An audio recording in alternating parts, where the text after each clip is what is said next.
John!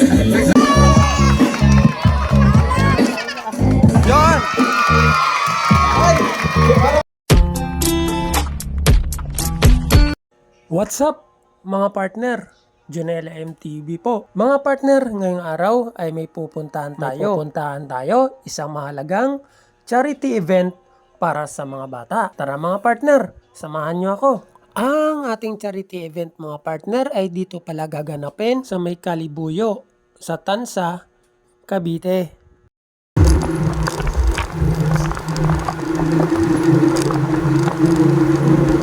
A few moments later. Hindi nga naglaon mga partner ay narating natin yung area kung saan tayo magpaparking mga partner. Nakita ko tambak na ng mga motor mga partner at naisip ko mukhang late na yata ako. At sa dulo mga partner ay meron ako naririnig at naisip ko mga partner nag-umpisa na yata. Mukhang late ang inyong lingkod. Dahil sa nag-umpisa na siguro mga partner ay walang sumasagot sa akin. Kaya minabuti ko na lang nasundan ang daanang ito.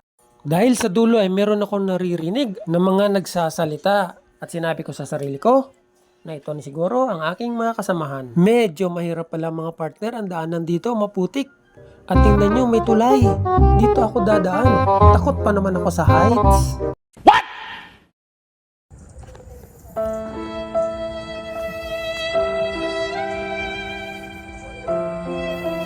Nakatakot.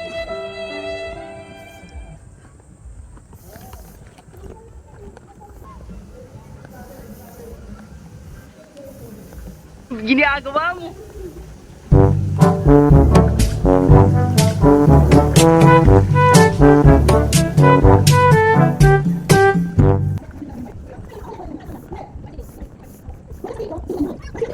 Yun na nga mga partner, tama nga hinala ko, late nga ako pagkarating ko mga partner.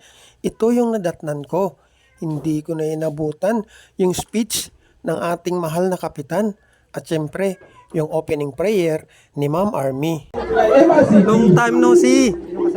Ako lang mag-isa, Paps. Paps, long time no see natin ah. Si Sir El pala yung nag-ano.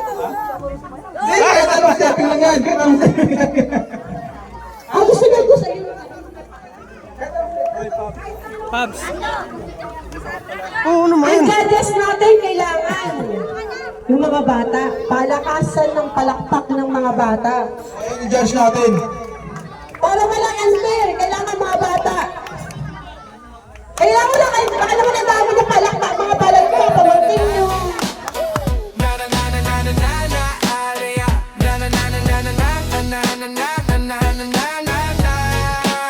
Sa gitna ng panganib, di kayo natatakot. Handang tumulong kahit anong pagsubok. Sirena yung malalingaw-ngaw, tawag ng tungkulin. Puso'y laging bukas, sa kapwa'y maglingkod.